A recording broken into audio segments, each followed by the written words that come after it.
오늘 젊은 남자들에게 17번째 이제 마지막 결론의 말씀을 드리면서 말씀을 마치려고 합니다. 제일 오래 한 것 같아요. 시리즈 설교로 한 석 달 동안 한 것 같아요.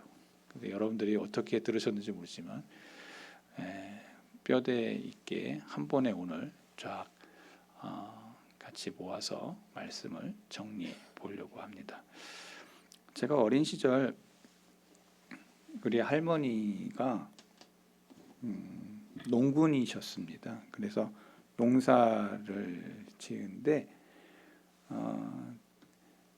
충북 진천에는 그 땅과 그다음에 땅이 밭하고 이 논이 있었어요. 지금도 노지를 받습니다. 1년에 한 번씩. 그래가지고 우리 아버지가 우리 5남매하고 또 우리 큰 고모, 작은 고모 해가지고 20kg 쌀을 한 번에 다 보냅니다. 택배로. 옛날에는 다 가지고 와가지고 하나씩 나눠줬는데 너무 힘들다고 이제 나이가 드셨는지 이제는 한 번에 하자 해가지고 택배로 한 번에 다 붙여줍니다. 저는 2포를 받습니다. 2포를 받아요. 저는 왜 2포를 주는지 저는 잘 모르지만 하여튼 2포를 받습니다. 감사하죠. 아버지의 사랑의 마음이라는 걸 저는 늘 느낍니다. 제가 지금 뭘 얘기하고 싶으냐면 우리 할머니가 이제 충청도 진천에 계실 때에는 계속 그 농사를 하셨기 때문에 농사의 일에 대한 기쁨을 알고 계신 거예요. 그런데 아버지를 따라서 이제 의정부로 이제 오시게 됐는데 의정부에 오니까 할머니가 할 일이 없는 겁니다. 그러더니 할머니가 이제 우리 머슴마들 셋이나 있는데 맨날 놀기만 하고 그러니까 할머니가 야 우리 제 앞에 우리 교회 그러니까 집 앞에 철도길이 있는데 철길 옆으로 땅이 있었습니다. 근데 그 땅을 아무나 이제 경작을 하면 그냥 땅을 붙일 수 있는 거예요. 그러니까 옛날에는 좀 그런 게 다 허용이 됐던 것 같아요. 그래가지고 할머니가 야 너네 놀지 말고 날 따라와 해가지고 그 황무지를 개간하는 겁니다. 막 돌도 나오고 뭐 하는데 밭을 만들려고 하니까 자갈밭인데 진짜 왜 할머니가 이렇게 하시는지 저는 몰랐습니다. 근데 할머니를 따라서 배운 게 농사라고 제가 가락동에 딱 왔는데 가락동에 그 땅이 너무 비옥한 겁니다. 그래서 제가 거기다가 상추를 심었더니 상추가 배추처럼 자라는 겁니다. 아마 우리 교우들 다 그 상추밭 보셨을 겁니다. 빙그레 웃는 사람은 먹었다는 뜻입니다. 그랬더니 어느 분이 저한테 그렇게 얘기했습니다. 비싼 땅에서 나오는 상추라 그런지 맛이 있다고. 그 땅이 진짜 비싸지 않았습니까? 한 번도 그런 어떠한 식물을 심지 않았던 그 땅에 그러한 땅에 그러한 식물을 심으니까 막 엄청 잘 자랐던 것 같아요. 제가 그 얘기를 하면서 뭘 얘기하고 싶으냐면 할머니가 감자, 고구마를 좋아하셨습니다. 감자를 심었습니다. 고구마를 심었습니다. 근데 감자나 고구마를 추수할 때는 이렇게 감자의 이 밑둥 있는 데서부터 50cm, 60cm 안에 있는 것을 삽으로 쫙 파가지고 밑둥을 잡고 쓱 끄집어 올리면 이 알토란 같은 그 감자와 고구마가 이 뿌리와 함께 싹 걷어 올려지는 겁니다. 이거 해본 사람만 아는 거야. 그리고 맨 마지막에 그 고구마가 뭐 감자가 뭐 몇 개 옆으로 샜는지 안 샜는지 확인하기 위해서 땅을 파는 거지 꼭 다 옆에까지 다 이렇게 파는 게 아니에요. 이렇게 그래서 그걸 파가지고 한 번에 들어 올릴 때 막 따라 올라오는 거죠. 농사를 안 접은 분은 이게 무슨 희열인지 무슨 기쁨인지 무슨 감동인지 잘 모릅니다. 근데 이걸 해본 사람은 그냥 노다지 뭐 파는 것처럼 그렇게 기뻐합니다. 자기가 심었던 심지 않았던. 근데 저는 제일 기억나는 게 할머니가 맨날 그 잡초 이제 캐라는 거죠. 잡초 없애라고. 와, 그 잡초 캐는 게 얼마나 어려운지. 그리고 기근이 좀 있고 그러면 물을 또 갖다 버야 돼요. 그러니까 놀고는 싶은데 할머니의 어떠한 그 강요에 의해서 그렇게 농사를 이제 배우게 된 겁니다. 근데 우리 할머니가 욕심이 많아가지고 앞에만 개간하면 되는데 옆에 것까지 계속 확장을 하는 겁니다. 그러니까 밭이 점점 늘어나는 거죠. 근데 그거를 우리만 한 게 아니라 한 해를 보고 옆에 있던 아저씨들이 막 그렇게 많이 막 생산되는 걸 보고 나서 너도 나도 봄이면 사북과 강을 들고, 그래서 할머니가 그 앞에 있는 땅들이 접수가 안 되니까 원정까지 가가지고 그 옆에 있는 곳까지 가가지고 그 고추밭도 하고 막 이렇게 했던, 서로 간에 땅을 차지하고 선을 거놓으면 자기가 되는 거예요. 자기 것이 되는 거예요. 제가 옛날 기억을 더듬으면서 제가 말씀을 드리는 것은, 오늘 저와 여러분들이 지금까지 한 두서너 달 계속해서 제가 말씀을 드렸던 이 말씀들 중에 저와 여러분들이 고구마나 감자를 캘 때 올렸던 것처럼 맨 마지막에 오늘 끌어올리는 그러한 시간이다. 추수와 같은 시간이다. 라는 것을 기억하면서 말씀을 들어주시기 바랍니다. 제가 계속 강조했던 말씀이 있습니다. 죄악에 대한 분명한 저와 여러분의 관점을 가져야 됩니다.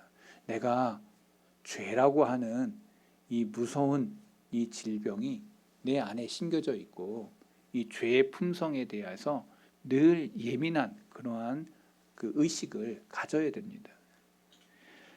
또한 우리는 예수님과의 친밀한 교제가 늘 있어야 된다는 것을 제가 여러 번 여러분들에게 계속해서 귀에 못이 닿도록 그렇게 말씀을 전했습니다. 주님과의 친밀함을 유지하려면 어떻게 됩니까? 말씀 읽고 기도하는 것 외에는 없습니다. 저와 여러분들이 늘 말씀을 읽고 기도하는, 저와 여러분들이 새벽 제단을 쌓지 못하기 때문에 제가 맨날 그 새벽의 소리로 여러분들에게 말씀을 나누려고 하는 거죠. 이게 기본적인 것이고, 그리고 그 안에 기도의 내용을 제가 담아서 이런 기도를 해달라라고 요구하면서 짧은 시간이지만 그 말씀을 묵상하고 그 다음에 기도하는, 여러분들이 어느 시간에 있든지 간에 그러한 주님과의 말씀의 교제의 시간들의 친밀감을 가지라고 제가 그것을 나누고 있는 겁니다. 그걸 실천으로 행하는 사람이 몇이나 있는지는 저는 모릅니다. 그러나 여러분이 정한 시간에 하나님 앞에서 그러한 친밀감, 주님의 말씀의 친밀감, 그리고 주님의 인격적인 친밀감, 그리고 말씀을 묵상하면서 기도하는 그러한 모습을 하나님은 매우 기뻐하실 것이라는 겁니다. 여러분의 삶 속에서 그러한 것이 루틴, 삶 속에 그러한 행동과 그리고 규칙적인 그러한 모습이 있어지면 여러분들은 영적인 그러한 시각과 눈이 열려지는 것입니다. 그래서 여러분의 주님과의 친밀감이 깊어지는 그것은 말씀 속에 있습니다. 그러니까 말씀을 여러분이 꼭 묵상하셔야 됩니다. 세 번째로 말씀을 전했던 것은 여러분의 영혼이 다른 무엇보다 가장 소중하다. 내 영혼이 소중하듯 내 타인의 영혼이 소중하고, 내 자식들의 영혼이 소중하고, 내 부모님들의 영혼이 소중하고, 내 형제들의 영혼이 소중하다. 그 소중한 영혼들을 바라볼 줄 아는 시각이 필요하다. 내가 기분 나쁘면 다른 사람도 기분 나쁜 거예요. 여러분, 그러니까 내가 좋은 거면 다른 사람도 좋은 거예요. 여러분, 그래서 음식을 먹을 때 저와 여러분들이 이거 정말 맛있네 그러면 다른 사람도 맛있는 거예요. 내 맛있음을 다른 사람과 같이 공유할 때 동료애를 느끼고 사랑의 그 감정이 생깁니다. 그래서 식구라는 말이 있어요. 같이 밥을 먹었기 때문에 그러한 깊은 유대감과 함께 깊은 사랑의 관계가 되는 거예요. 오늘 저와 여러분이 10수년 동안 저와 같이 식탁의 교제를 같이 나눠요. 근데 같은 마음을 품어요. 저는 여러분들이 남이라고 생각하지 않습니다. 나의 형제, 이 땅 가운데 하나님이 나에게 붙여준 귀한 동료, 그리고 나와 같이 천국에 갈 사람들. 할렐루야. 여러분, 저와 여러분들이 그러한 개념이 있어야 돼요. 저는 일주일에 한 번은 꼭 여러분 만나지 않습니까? 예배 시간에. 우리 아버지 1년에 한두 번 만나나 그렇습니다. 그럼 누가 더 가까운 거예요? 혈육인 아버지가 가깝겠지만 여러분들이 저와 더 가까운 사람이다라는 걸 저는 늘 느끼는 겁니다. 천국 갈 때 다 저와 같이 옆에 설 사람들이에요. 내가 많은 사람은 구원하지 못했어도 이들과 함께 신앙생활한 것이 감사하고 감격이고 은혜고 기쁨이고 축복이고, 아멘도 좀 해야 될 텐데, 할렐루야. 저와 여러분이 같이 주님 앞에 설 사람들이다. 그러니 미워도 죽어도 다 같이 가야 될 사람들이라는 그런 의식, 저와 여러분들에게 식구, 그런 개념이 저와 여러분에게 있다고 저는 믿습니다. 그러니 한 영혼이 귀하고 천하보다 귀한 영혼에 대한 그런 교류가 있고, 한 사람이 아파하면 똑같이 가서 아파하고 위로하고 격려하고, 언젠가 다 우리는 주님 앞으로 불림을 받을 영혼들입니다. 한 사람이 떠나갈 때 그 사람의 자취와 향취와 그 사람의 행적이 드러납니다. 뭘 남기고 가냐? 여러분, 오늘 우리의 삶에 뭘 남기고 갈런지는 자식들이 알고, 내 동료들이 알고, 내 교우들이 알고, 내 주위에 있는 친구들이 알고, 내 모든 사람들이 다 알고 있습니다. 여러분에게 그러한 그리스도인의 향취를 남기는 아름다운 종들이 되길 원한다면 내 영혼이 귀한 것처럼 다른 사람의 영혼도 귀하고, 그 영혼을 향해서 내가 어떤 마음을 선한 마음을 품고 그 영혼을 바라볼 수 있는 그런 시각이 필요한 것입니다. 그리고 네 번째로, 청년의 때에 하나님을 잘 섬길 수 있다고 제가 말씀을 드렸습니다. 하나님이 불렀던 사람들이 다 젊을 때, 어릴 때 하나님의 부름을 받았어요. 사무엘은 너무나도 어릴 때 부름을 받지 않았습니까? 여러분이 잘 아는 사람들의 위대성들이 어릴 때부터 하나님 앞에 부름을 받아서 청년의 때 하나님의 일을 더 잘 섬겼던 사람들의 이름들을 성경이 기록하고 있다는 거예요. 다섯 번째로, 당신이 살아있는 동안 성경을 안내자로 또한 권고자로 삼고 말씀의 인도를 따라 살아야 된다. 한번 따라해 보겠습니다. 말씀의 인도를 받아 살아가야 된다. 여러분, 말씀의 인도를 받는다는 게 뭐예요? 아까 제가 영혼에 대한 얘기를 하면서 말씀 읽고 말씀 듣는 것을 귀하게 여기는 거, 제가 여러분들에게 수없이 말씀을 전했던 것 같아요. 여러분, 말씀을 놓치지 말아야 돼요. 말씀이 나의 인도자고, 말씀이 나의 권고자고, 말씀이 나의 책망자고, 말씀이 나의 위로자가 되는, 그러니까 말씀을 통해서 깨닫게 되는. 다윗의 위대함이 뭐냐면요, 하나님의 사람 선지자 선견자들의 말을 듣고 뒤집어진 거예요. 우리가 잘 아는 밧세바 사건 있고 난 다음에 하나님께서 나단을 보내잖아요. 나단을 보내. 나단 선지자가 탁 보내서 어떤 가난한 집에 양이 있는데, 그 양을 어떤 부자가 와가지고 보니까 자기 양과 손을 잡기 싫어서 그 양, 딸과 같이 여겼던 그 양을 잡아서 먹었다고 할 때 이 다윗이 엄청나게 화를 냅니다. 아니, 이 부자인 놈, 이놈 족쳐야 돼. 4배나 갚아야 돼.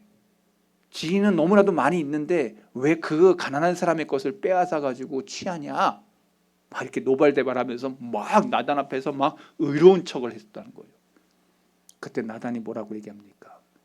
바로 당신입니다라고. 당신은 왕이건을 우리아의 아내를 빼앗아서 정말 사랑했던 그 아내를 당신이 취하면서 그렇게 악한 짓을 하지 않았습니까? 라고 지적을 하죠. 다 바로 당신이라고. 바로 당신이라고. 그러면 믿음 없고 세상에 그러한 것을 가지고 있었던 왕들은 당장 자기에게 말했던 그 말들에 대해서 화가 나가지고 당장 선지자고 자식 간에 목을 뱄을 거예요. 그럼 다윗의 위대함이 뭡니까? 그 나단 선지자를 보낸 분이 하나님이라는 걸 알고는 어떻게 하죠?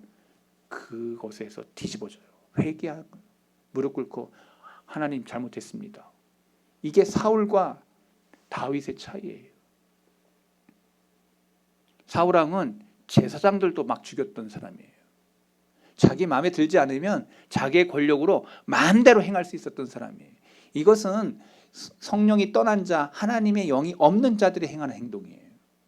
다윗은 하나님의 영이 있고 그의 속사람이 새롭게 되고 거듭나게 되어 하나님의 말씀을 분별할 뿐만 아니라 그 말씀대로 안내자의 말씀의 인도를 받았기에 그는 승리할 수 있었다는 거예요. 여러분 인생의 승리자가 되길 원합니까?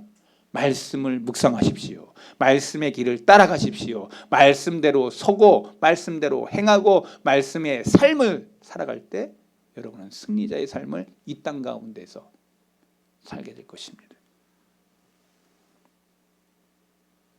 6번째 말씀을 전했던 것이 있습니다. 하나님과 관계가 없는 사람은 친한 친구로 사귀지 마라. 그 사람 때문에 여러분의 영혼에 많은 것들을 잃게 될 거다.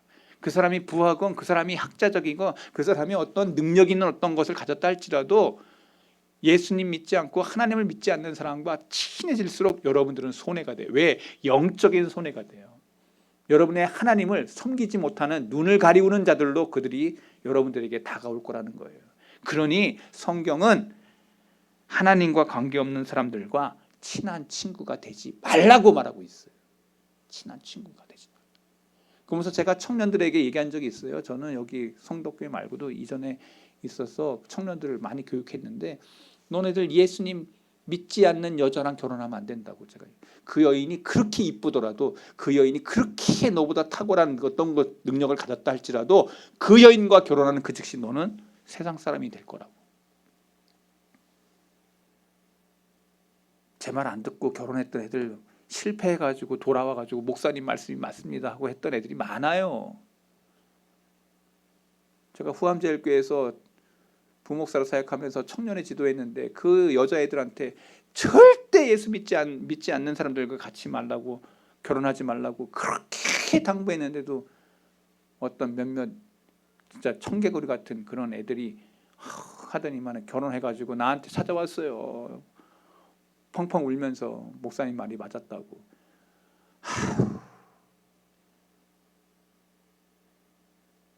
네가 선교사로 파송받은 것도 아니고 네가 네 신앙을 지키기 위해서 그런데 그 뭐 돈 좀 많고 좀 더 배웠다고 하는 그런데 네 눈이 그것을 바라보지 못하고 분별하지 못했냐. 너가 창세기 읽으면서 롯을 그렇게 여리고 그 유황불이 흐르고 있는 그것을 향해서 소돔과 고모라의 그것을 너 눈으로 육적인 눈만 바라보고 영적인 분별이 없어서 그런 것을 쫓아갔다. 롯이 어떻게 나왔냐. 소돔과 고모라가 유황불에 뒤집어질 때 자기 딸 둘하고 혼자 나오지 않았냐.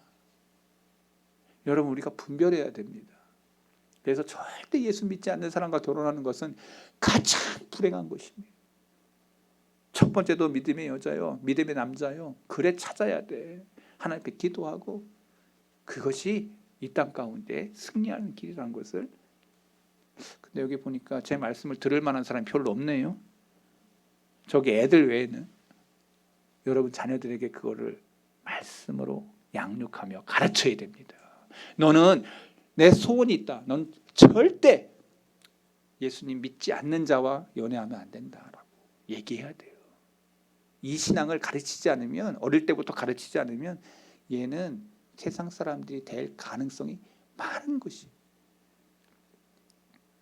우리 송인성 집사님과 권보라 집사님은 딸이 셋이나 있기 때문에 이 세 딸들에 대해서 더 많이 양육하며 또 권면하며 이 아이들에게 믿음 없는 남자 얻지 말라고 권면해야 됩니다.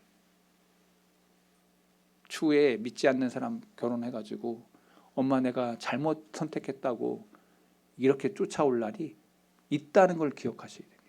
그러니까 제가 이렇게 얘기했음에도 불구하고 목사님 정혼이나 잘하세요 이렇게 얘기하면 할 말 없고, 저와 여러분 안에 신앙과 믿음의 경륜은 계대 바톤, 신앙과 신앙이 바톤된다는 걸 여러분 꼭 기억하셔야 돼요.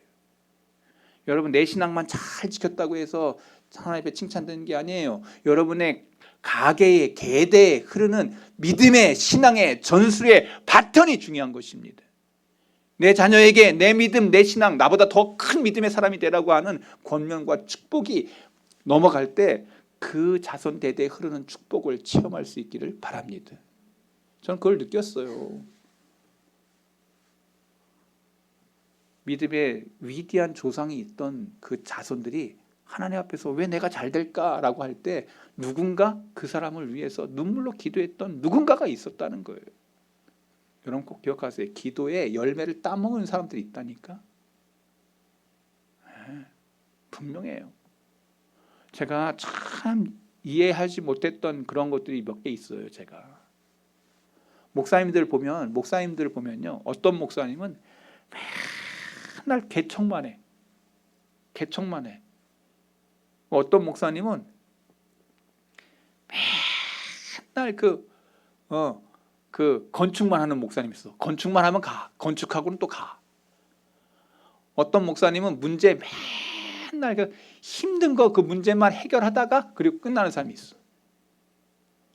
어떤 목사님은 누리다만 가.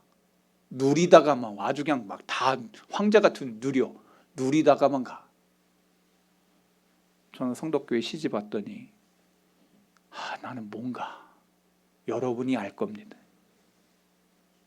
제가 뭘 얘기하고 싶으냐면 그거 하나님이 하시는 거라는 거를 깨닫고 사역을 하면 하나님이 분별의 은사가 있어서 느끼는 게 있어. 근데 그걸 분별하지 못하고 하나님이 놓으신 이유와 어떤 목적을 모른다면 진짜 힘든 목회하는 거예요. 저도 처음에 와가지고 좀 방황했어요. 하나님 왜 여기에 놓으시는가? 왜 놓으시는가? 도망가려고 해도 도망가지 못하게 하나님 막고 계시네요. 여러분 왜 그런 것들을 목회자들 속에서도만 아니라는 거예요. 여러분의 삶의 속에서 내가 빠져나가고 싶고 어디 가고 싶고 근데도 하나님이 놓으시는 분명한 목적과 이유가 있는 거예요. 여러분의 삶 속에서, 직장 생활 속에서, 여러분의 가정사 속에서 여러분들이 왜 나를 여기에 놓으셨는가? 왜 나를 이곳에 세우셨는가? 왜 이렇게 힘들고 어려운 복잡한 가정에 나를 놓으셨는가?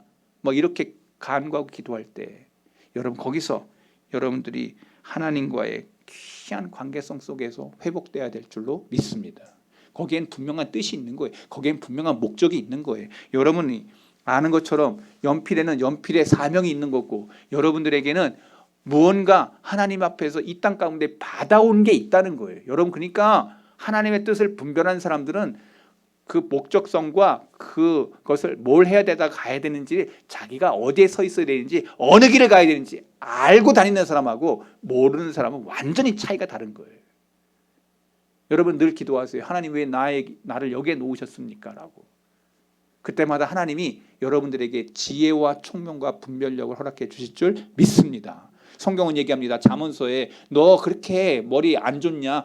읽어. 성경의 말씀에 지혜롭게 하기도 하고 하나님으로 하여금 너희로 하여금 하나님의 지혜가 흐르게 하는 말씀, 성경의 말씀을 따라. 그러니까 여러분 머리 안 좋다고 하면 잠언서 열심히 읽으세요. 하나님이 여러분들을 지혜롭게 하실 것입니다.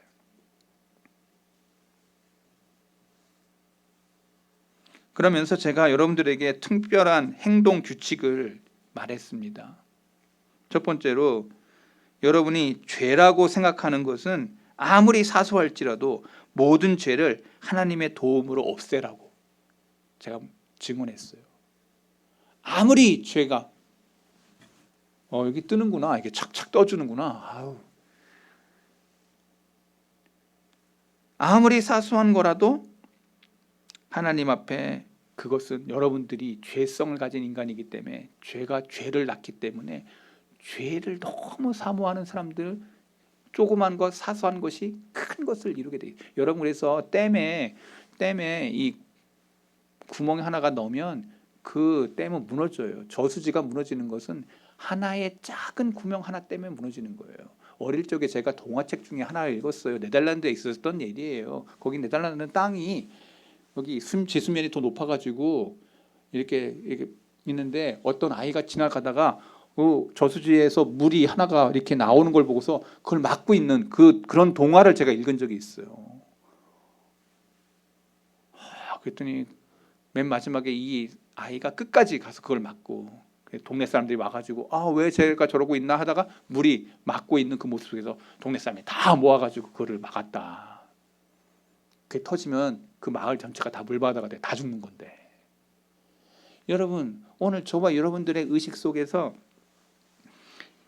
여러분의 영혼을 지키는 것은 작은 죄라도 사소한 죄라도 하나님의 도우심으로 그거를 없애야든지 피하든지 해야 될 그러한 영혼을 지키기 위한 노력이 여러분들에게 필요한 거예요. 두 번째는 죄의 원인이 될 수 있는 모든 유혹들을 하나님의 도움으로 피해야 돼요. 죄를 피하라고 얘기해요. 그 죄성이 우리를 너무나도 강력하게 변화시키기 때문에 그래요. 요새 뉴스에 나오는 이성균인가 누군가, 그 유명인 탤런트가 마약 한 번이 아닌 것 같아요. 제가 볼 때는 그러한 유명인들이 그렇게 나락으로 떨어지는 거 알면서도 그들이 그거를 하는 이유가 뭔지 아세요? 이게 너무 손쉬운 거예요. 그걸 먹으면은 사람이 몽롱한 그것에 넘어서 아주 그 엑스타시스라고 하는 아주 뭔가가 아주 팡 떨리는, 그냥 뭐 새로운 체험을 하는 거예요. 그래서 마약은 또 다른 마약을 하게 되고, 그래서 사람들이 그 정신 세계를 완전히 피폐하게 되는 그러한 약인 거예요. 청나라 말기에 청나라가 망한 거는 마약 때문이었어요. 중국이 누구에게 휘말리거나 이렇게 할 때마다 마약 때문에 망했다는 거예요. 그래서 중국이 마약에 대해서 얼마나 철저하게 하는지 몰라요. 왜? 그것 때문에 망했기 때문에. 저 중국이란 나라가 그것 때문에 망했기 때문에. 마찬가지 죄로 저와 여러분이 사소하고 적은 거라도 그 죄가 여러분의 영혼에 들어올 때, 여러분을 잠식시킬 때 여러분들은 완전히 다른 사람이 된다는 걸 아셔야 됩니다. 그거를 피할 수 있는 길, 그거를 없이 할 수 있는 길은 오직 하나님의 은혜 외에는 없어요. 은혜 안에 저와 여러분이 있어야 됩니다. 그리고 세 번째로, 하나님이 보고 계시다는 것을 늘 생각하셔야 돼요. 나의 삶 속에서, 내 직장 생활 속에서, 내가 성실함과 그 모든 것들 속에서 하나님이 보고 계시다. 하나님이 보고 계시다. 한번 따라해 보겠습니다. 하나님이 보고 계시다. 이걸 잊지 말아야 돼요.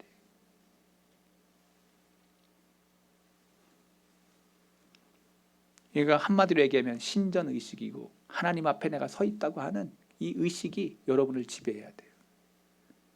그리고 네 번째로, 공적인 은혜의 수단을 사용해야 돼요. 부지런히 내가 예배 생활하는 거, 내가 기도 생활하는 거 철저하게 자기 자신 속에서 이런 것들을, 공적인 예배 생활 안 빠지겠다고 하는 그러한 깊은 그런 의식을 가져요. 왜? 믿음은 들음에서 나고, 들음은 여러분들 하여금 믿음의 성숙 있는 자가 되게 해요. 말씀을 들으면 여러분이 성숙한 자가 된다고. 할렐루야. 여러분, 믿음을 사모하는 거예요. 믿음은 자꾸 바라보게 되고 넓게 하게, 분별하게 돼요.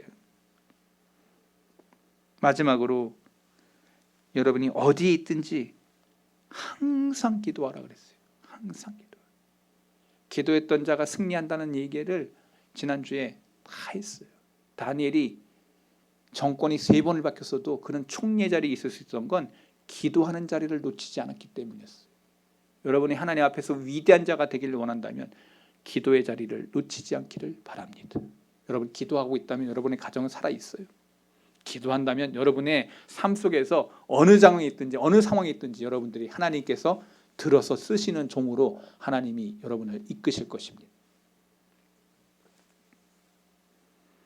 지난 16번의 말씀을 제가 정리하면서 고구마 얘기하고 감자 얘기했지만 여러분이 탁 끄집어 드리듯 그렇구나, 이런 말씀을 전했구나. 제가 전했던 말씀 하나하나가 다 쉽지 않은 말씀들입니다. 하나하나의 주제가 다 쉽지 않았어. 이 모든 권고가 모두 진리 맞지 않습니까? 여러분, 우리 모두가 다 양심을 가지고 있어요. 양심을 가지고 있어요. 비록 우리가 타락 때문에 부패하고 파멸했지만 우리 각자는 다 양심을 가지고 있습니다. 우리 모든 사람의 마음 한구석에 하나님을 위한 증인이 내 안에 앉아 있어. 그게 양심이야. 다른 사람이 다 아니라고 해도 내 안에 양심이 살아있어. 그건 아니잖아 라고, 틀렸잖아 라고. 제가 신대원 다닐 때 잠깐 내가 그 샤프를 빌린 적이 있어요. 같이 기숙사에서 형 잠깐 빌려줘.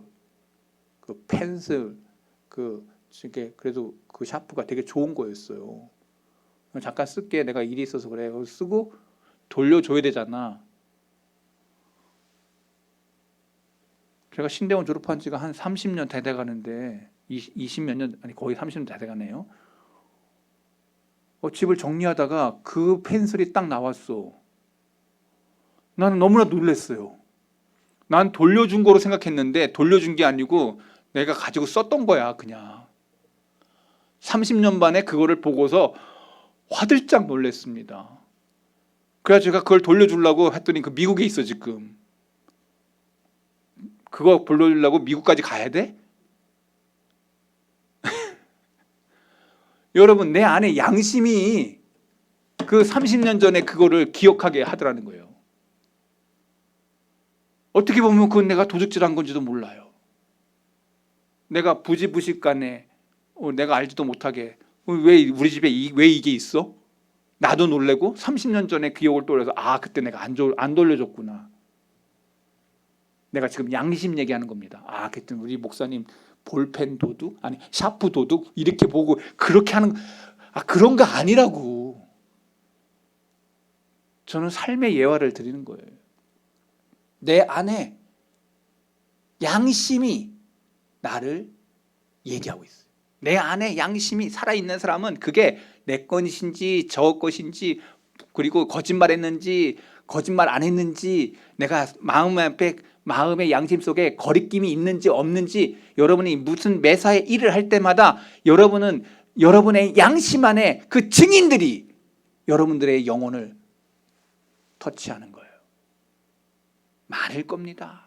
여러분의 양심의 소리를 들으려고 하는 사람들은 그것이 딱 느껴져요. 내가 지금 잘못했구나.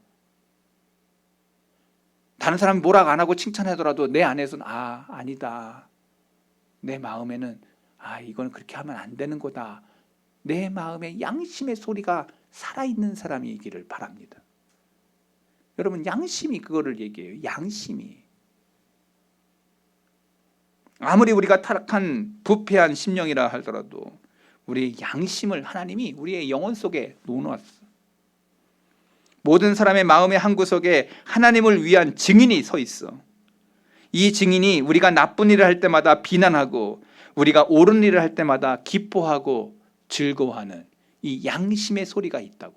이 양심의 소리.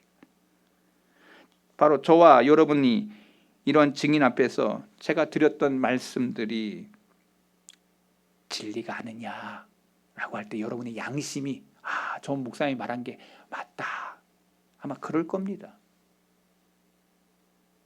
그런데 내가 행함이 없고, 내가 진리의 말씀을 알지만 내가 행하고자 하는 행동의 능력이 없고, 그걸 따르고자 하는 그 마음이 없고, 내가 그것에 대한 진리를 알면서도 나의 게으름과 나태함과 그리고 그 연약한 이 심성 때문에 늘 합리화하지 않습니까? 늘 말씀을 들었는데 그 말씀을 행동하기는 싫고 따라가기는 싫은 나의 합리화 속에서 난 시간이 없고요. 나는 그래서 기도도 못하고요. 그래서 말씀도 가까이 하지 않고요. 다른 사람은 다 이해할지라도 여러분의 양심은 아니잖아. 네가 할 수 있는데도 안 한 거잖아. 막 이러면서 내 양심 속에 싸움이 벌어지지 않습니까? 여러분의 영혼에 누가 이기고 있습니까? 여러분의 선한 양심이 이기기를 바랍니다. 여러분, 이 선한 양심이 여러분의 심령을 찔러 쪼개고 말씀을 통해서 그것을 나를 바로잡게 하는 말씀이라는 것을 기억하셔야 됩니다.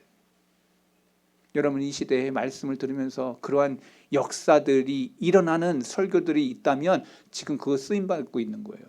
근데 여러분들 강단에서 세상 얘기하다가 하나님의 얘기는 안 들리고 양심의 이야기는 안 들리고 그냥 웃다가 즐겁다고 기뻐하다가 그러한 시간은 예배 시간이 아닌 거예요. 어떻게 보면 엄밀히 말하면 여러분 좋은 소리 들으려면 만남과 강의하는 그런 데 가서 들으면 돼요. 즐거울 수 있어요. 막 박장대소 할 수 있어요. 갔더니 아이고 뭔가를 얻은 것처럼 느낄 수 있어요. 그러나 여러분의 양심의 소리를 듣지 않고 여러분 속에서 그러한 것들이 느껴지지 않는 그런 것들이라면 하나님이 역사하는 시간이 아닌 거예요. 그래서 우리는 저와 여러분들이 창조주 하나님을 기억하고 청년의 때에 하나님의 말씀대로 살려고 하는 자들이 돼야 돼요.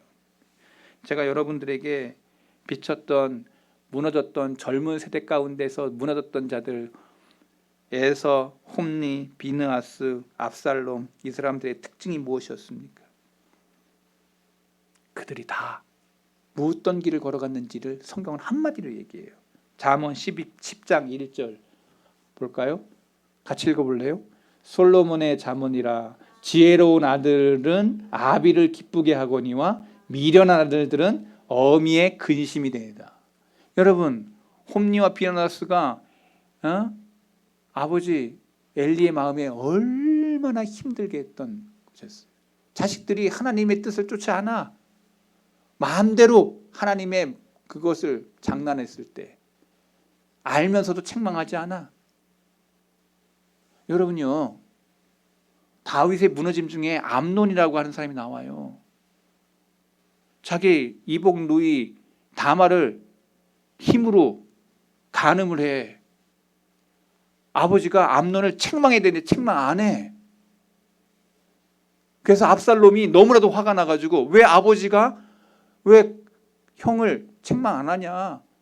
압살롬이 일어나가지고 몇 년 있다가 암논을 쳐 죽여요. 양털 깎는 그날에. 근데 또 압살롬도 몇 년이 지나고 나서 요압이 데리고 와잖아요. 책망 안 해. 다윗은 계속해서 세상 사람들에 대해서는 판단하고 어떻게 바른 길로 인도했는데 자식들의 문제에 있어서는 너무나도 약하고 무약한 그러한 모습이 펼쳐져요. 저도 우리 정훈이 종훈이 하면서 말씀으로는 이게 아닌데 이 자식들 내가 그냥 다 해야 되는데 내가 다윗과 같은 모습으로 행할 때도 의외로 많다는 걸 내가 느껴요.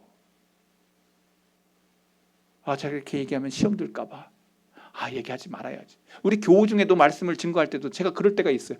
이거 하면 저 사람 시험 들 텐데 저거 하면 시험 들 텐데. 그러다가도 제가 말씀을 전할 때 그런 생각합니다.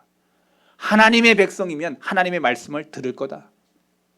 시험 들든 안 들든 그것은 그의 몫이고 나는 말씀만 전할 거야. 진리의 말씀만 전할 거야. 할렐루야. 그래서 그런가 우리 교우들이 저와 여러분들이 그러한 깨어있음에 대한 것들을 제가 강조하지만 여러분들 하나님의 말씀대로 일어나는 종들이 될 수 있도록 오늘 그래서 이들이 다 한결같이 아비의 근심이 됐고 걱정의 삶을 살았어요. 이들이 젊은 시절 하나님 앞에서는 수치였고 성년의 삶 속에서는 불쌍함이 없고 노년의 후회만 나오는 인생을 살았던 자들의 모습이에요. 자신의 인생이 이와 같이 되지 않도록 항상 깨어 있어야 됩니다. 저와 여러분들이 선한 도구가 되도록. 이제 제가 한 가지만 이야기하고 오늘 말씀을 마치겠습니다. 시간이 다 돼가지고.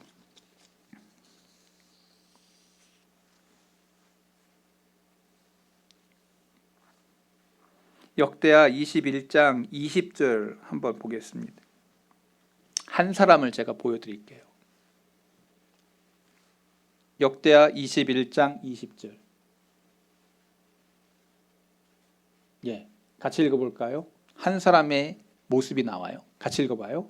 여호람이 32세에 즉위하고 예루살렘에서 8년 동안 다스리다가 아끼는 자 없이 세상을 떠났으며 무리가 그를 다윗성에 장사하였으나 열왕의 묘실에는 두지 아니하였더라. 여러분, 제가 여러분들에게 나누고 싶은 거예요.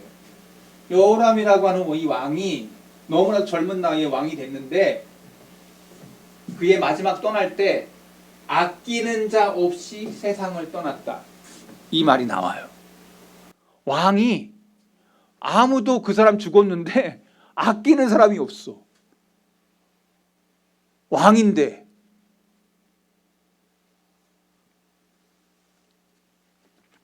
여호람 왕은 왕을 아끼는 사람이 없이 죽었어요. 얼마나 비참한 인생이에요. 아이고, 그냥 잘 죽었네. 전혀 슬픔도 없고 저것도 없고 아끼는 자가 하나도 없이 죽었대. 또 한 사람을 제가 보여드리겠습니다.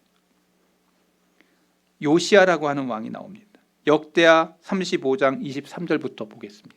여러분, 여기 아주 놀라운 두 사람의 비교를 제가 하고 있어요. 여호람과 함께 요시야라는 왕이 어떻게 가는지를 얘기하고 있어요. 한번 볼까요? 활 쏘는 자가 요시야 왕을 쏜지라. 왕이 그의 신하들에게 이르되 내가 중상을 입었으니 나를 도와 나가게 하라. 그 부하들이 그를 병거에서 내리게 하고 그의 버금 병거에 태워 예루살렘에 이른 후에 그가 죽으니 그의 조상들의 묘실에 장사되니라. 온 유다와 예루살렘 사람들이 요시야를 뭐하고? 여기 예루살렘뿐만 아니라 온 유대 사람들이 이 요시야가 너무나도 좋은 왕이었어요. 그냥 슬퍼했어. 아까 여호람 왕은 거기 들어가지도 못했는데 여기는 들어가, 묘실에 들어가. 그 다음 장, 그 다음 절 25절. 예레미야라는 선지자는 그를 위하여 애가를 지었음에 모든 노래하는 남자들과 여자들이 요시야를 슬피 노래하니 이스라엘의 규례가 되어 오늘까지 이르렀으며 그 가사는 애가 중에 기록되었다. 여러분, 이 예레미야 선지자가 어떤 눈물의 선지자? 근데 그가 요시야 때문에 애가를 지어 불렀어.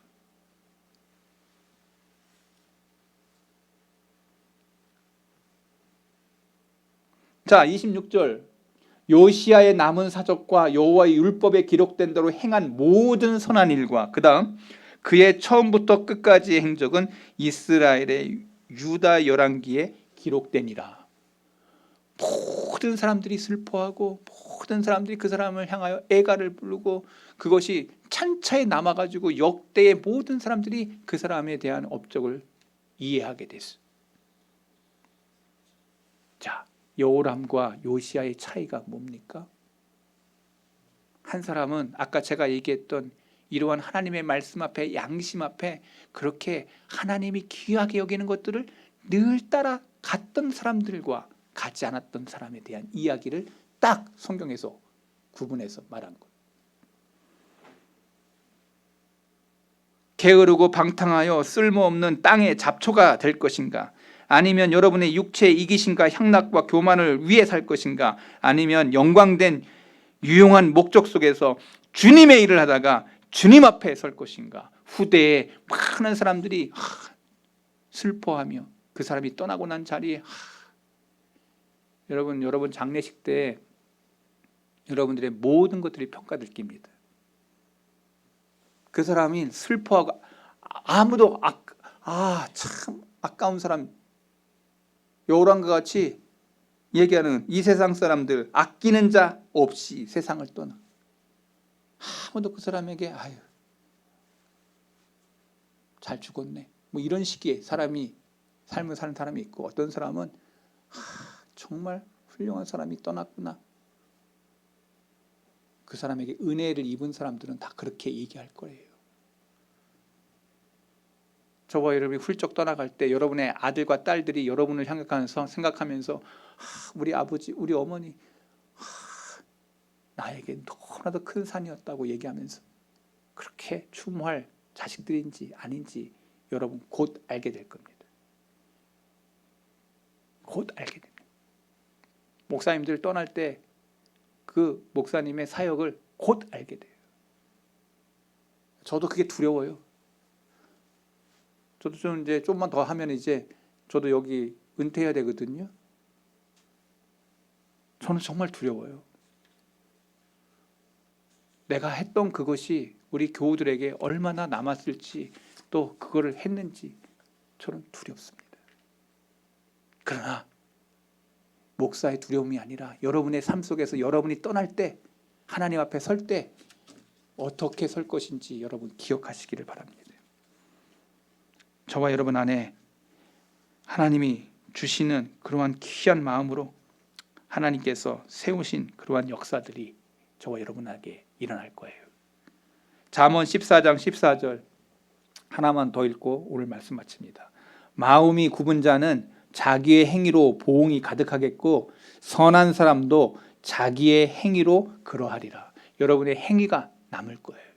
여러분의 믿음의 행위가 있다면 하나님은 그것을 통해서 하나님이 가장 좋은 곳으로 보응할 것이고, 여러분의 행위가 믿음의 것으로 신앙의 것으로 남지 않았다면 다 무너지고 책망받을 길입니다. 오늘 저와 여러분의 길이 어떤 길인지 제가 이제 말씀을 나누면서 젊은 남자들에 대한 총정리의 말씀을 했습니다.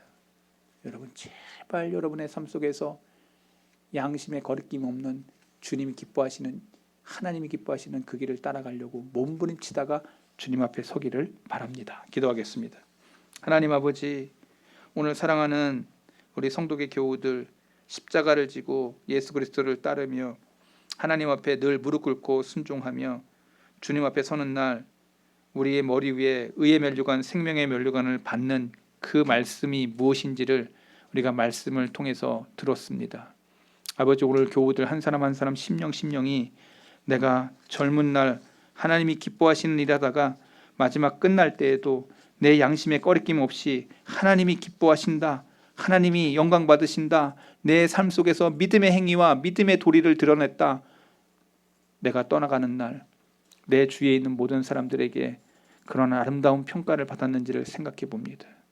아버지, 오늘 상덕의 교우들 한 사람 한 사람이 다시 한번 내가 이 자리에 하나님의 말씀을 들으면서 다시 한번 새롭게 되고 거듭나게 되고 내 심령 속에 양심에 그러한 불을 붙여서 하나님이 열어놓으신 생명의 길을 잘 걸어가다가 주님 앞에 멋지게 서는 그러한 귀한 고우들이 우리 성덕의 모든 종들 되게 해 주옵소서. 생명 되신 예수 그리스도의 이름으로 기도하옵나이다.